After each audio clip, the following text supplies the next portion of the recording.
अस्सलाम वालेकुम स्टूडेंट्स। हम लोग टॉर्क के बारे में पढ़ रहे थे। रिजिड बॉडी के बारे में मैंने पिछले लेक्चर में आपको बता दिया था कि रिजिड बॉडी एक ऐसी बॉडी होती है जो कि स्मॉल पार्टिकल पे मुश्तमिल हो और अगर हम उस पर फोर्स लगाएं तो उसके पार्टिकल्स की ना शक्ल चेंज हो और ना ही उनके दरमियान फासला चेंज हो। यानी सख्त बॉडी आपको पता है ना कि फोर्स लगाने से भी उसकी ना शक्ल चेंज होती है और ना उसके पार्टिकल आगे पीछे होते हैं। तो ऐसी बॉडी को हम कहते हैं rigid body. In other word, rigid body is the one that is not deformed by the force और force is acting on it. यानी जो डिफॉर्म ना हो, फॉर्म मतलब शक्ल, डिफॉर्म बेशक्ल होना, वो बेशक्ल ना हो, उसकी शक्ल चेंज ना हो अगर उस पर फोर्स लगाई जाए। बहुत ही इंपॉर्टेंट डेफिनेशन है ये। नेक्स्ट है हमारे पास एक्सिस ऑफ रोटेशन, यानी रोटेशन का महवर। Consider a rigid body rotating about a line. Suppose हमारे पास एक रिजिड बॉडी है जो एक लाइन के गिर्द जो है वो मूव कर रही है। जैसे दरवाज़ा है, दरवाज़ा एक लाइन से आगे पीछे मूव करता है। The particle of body move in circle with their centres all lying on this line. अब क्या होगा कि वो बॉडी जो है वो एक सर्कल में मूव करेगी और उसके जितने भी वो सर्कल्स बनेंगे ना, वो सारे उनका सेंटर एक ही होगा और उस लाइन के ऊपर होगा। मिसाल के तौर पर ये देखिए कि ये एक दरवाज़ा है और ये वो लाइन है जहाँ से ये जुड़ा हुआ है। ठीक है। अब जब आप दरवाज़े को खोलते हो या बंद करते हो तो इसके पार्टिकल्स ऐसे सर्कल में मूव करते हैं। तो ये जितने भी सर्कल्स बनेंगे उन सब का सेंटर जो होगा वो इस लाइन के ऊपर होगा। ठीक है। इसी लाइन के गिर्द वो सर्कल्स बनेंगे। मतलब वाज़े तौर पे आपको नज़र नहीं आते, लेकिन अगर आप बनाना चाहो तो आप मुख्तलिफ पॉइंट पे कोई मार्किंग चीज़ रखकर इन सर्कल्स को ड्रा कर सकते हो। तो ये सारे कंसेंट्रिक सर्कल होंगे, मतलब ऐसे सर्कल जिनका सेंटर एक ही पॉइंट पर होगा। ये जो लाइन है जिसके गिर्द हमने कहा कि ये सर्कल्स बनेंगे, this is called the axis of rotation of body. तो यानी ये एक दरवाजे के लिए ये जो पॉइंट है दीवार के साथ जहाँ पे फिक्स होता है दरवाज़ा, this is line of axis of rotation या simple axis of rotation. Forces that produce turning effects are very common.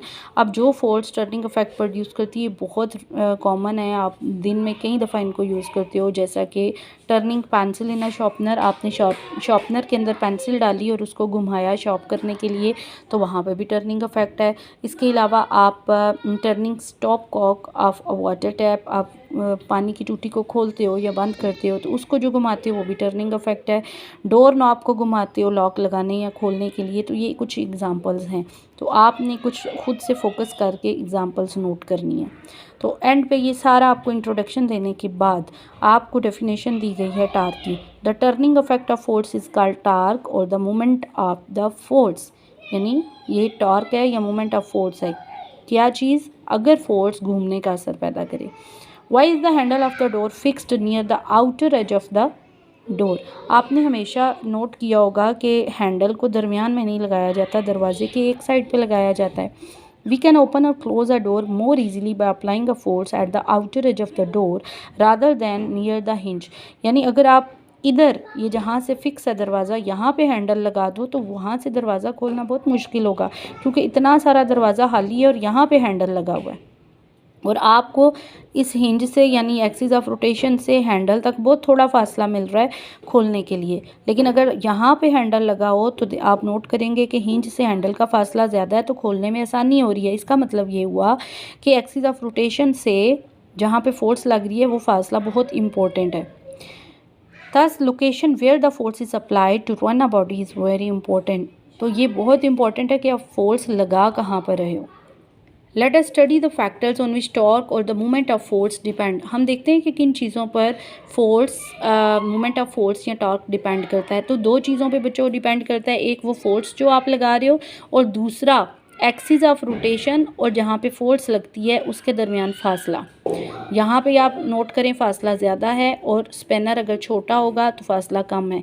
अब नोट ये करना है, काम तो एक जैसा हो रहा है तो किस में हमें ज़्यादा आसानी है। You might have seen that a mechanic uses a spanner as shown in figure to loosen or tighten a nut or a bolt. कि आपने देखा होगा कि मैकेनिक्स इन स्पैनर्स को यूज़ करते हैं किसी नट को खोलने या बंद करने के लिए। A spanner having long arm help him to do it with greater ease than one having the short arm. अब ये देखें कि ये आप घर में भी इस चीज़ का तजर्बा कर सकते हैं। मकैनिक भी क्या करते हैं, वो कोशिश करते हैं कि लंबी बाजू वाला स्पैनर यूज़ करें, वो उनके लिए ज़्यादा आसानी रहती है बनिस्बत छोटे के। वजह क्या है? It is because the turning effect of the force is different in two cases. इन दोनों में टर्निंग इफेक्ट देखें तो दोनों में डिफरेंट है। The moment produced by force using a spanner of long arm is greater than the torque produced by the same force but having a shorter arm spanner. अगर आप बड़ी आर्म वाला spanner use करेंगे तो आपको ज़्यादा आसानी रहेगी बनिस्बत छोटी आर्म वाला स्पैनर, चाहे आपने फोर्स दोनों में सेम लगाई हो। तो इसमें ज़्यादा आसानी होगी, इसमें कम, क्योंकि इसका मोमेंट आर्म, ये जो फासला होता है एक्सिस ऑफ रोटेशन से फोर्स जहाँ पे लग रही है उस पॉइंट तक, इसको मोमेंट आर्म कहते हैं। तो ये भी एक इम्पॉर्टेंट क्वेश्चन है कि छोटी आर्म वाले स्पैनर और बड़ी आर्म वाले स्पैनर को इस्तेमाल करते हुए क्या डिफरेंस होता है, why we prefer the spanner with the longer arm. तो इसका आपने मिसाल दे देनी है, यही जो यहाँ पे लिखी हुई है, क्योंकि it produce more easier method, easier way, it is more easier way to rotate the nut और bolt। और इसके अलावा आगे जब हम फार्मूला देखेंगे तो हमें ज़्यादा इजी हो जाएगा समझना इस चीज़ को।